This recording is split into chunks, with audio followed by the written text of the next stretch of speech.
When it comes to the starfighters of the Jedi Order, two immediately spring to mind as the most famous. And while the Eta II Actis class interceptor definitely deserves respect, that is not the fighter we are discussing today. This one that we are going to be talking about is created in concept originally as the Stormtrooper fighter, before later on becoming the iconic fighter of the Jedi Order, the Delta-7 Aethersrpite Light Interceptor. Beginning with a bit of the history of the fighter, the Jedi Order was finding itself in need of a brand new fighter to replace its now aging Delta-6. As such, they contracted Quat Systems Engineering, a subsidiary of Quat Drive Yards, to develop the new fighter craft. Wallace Blissix, the designer of the Victory-class Star Destroyer, as well as the brains behind the RZ-1 A-Wing, was responsible for the final design and worked closely with the Jedi Order in order to make it the ideal starfighter for the Jedi. As such, the brand new Delta-7 Aethersrpite Light Interceptor entered service with the Jedi prior to the Battle of Naboo, and it would soon find great favor within the Order, as it would go on to become the main starfighter of the Jedi until about halfway through the Clone Wars. Measuring 8 meters long, 3.92 meters wide, and 1.44 meters tall, this very compact fighter was perfect for Jedi peacekeepers, as it was extremely nimble and agile. This was due to it having a pair of J-44 Jet Force sublight engines, which could push the fighter at a max acceleration of 5,000 Gs, and boasting an atmospheric speed of 1,150 kilometers an hour. That is, unless you got the special high-speed variant, which could go even faster at 1,260 kilometers an hour.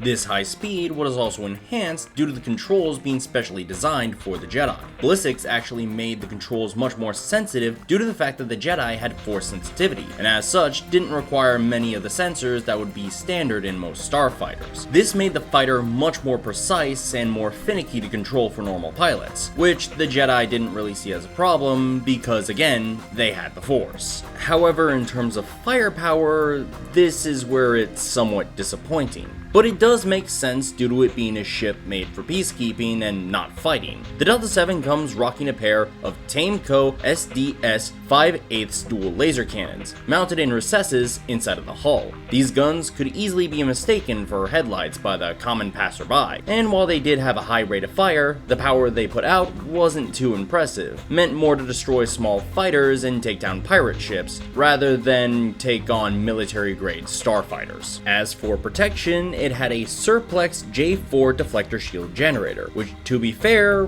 wasn't great, as anything stronger than a light blaster cannon was going to rip right through that shield and get into the hull, which, much like the rest of the fighter, was made to be light and as such was not very strong. In addition, the Delta-7 had no internal hyperdrive as standard, and only had about 5 hours worth of air and fuel stored internally. However, both of these issues were addressed thanks to the Celery 31 hyperspace docking ring. Not only would this ring be used to jump to hyperspace, as it was rated as a Class 1 hyperdrive, but it also could refuel the fighter and resupply its oxygen whilst docked. Another downside was the astromech droid. Due to its very short size, a full-sized astromech was impossible to fit onto the ship. As such, a hardwired astromech head was instead used, which could perform all the roles of a standard astromech, but lacked versatility due to being kinda stuck to the fighter at all times, though it still had access to all of the systems, such as on-flight repairs, and the communication system, which was so powerful that it could send full holographic communications across the galaxy in an instant. Now, while many Jedi did love the fighter, this didn't stop them from tinkering with it. Many Jedi removed the cockpit seat and actually replaced it with a meditation chair to help in those longer-ranged flights. Jedi Master Saesee Tiin felt that the fighter lacked in many ways, and actually modified his fighter with a set of breakaway panels to reveal a set of 4-pulse laser cannons. His fighter was also equipped with a Class 3 hyperdrive as a backup.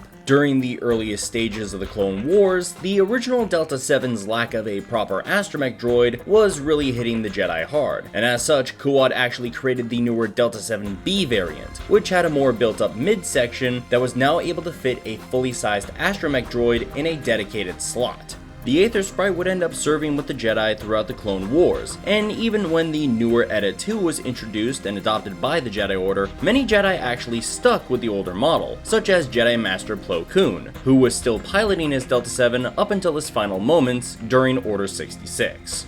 After the end of the Jedi Order, the Delta-7 would become a very rare sight, and while some did serve within the Alliance to restore the Republic, the Aethersrpite was truly obsolete by this point in time. However, Wallace Splissix would actually take his knowledge of the Delta-7 and use it to create the RZ-1A wing for the Rebellion, and while that would carry on the spirit of the Delta-7, we'll have to save the RZ-1 to discuss another day.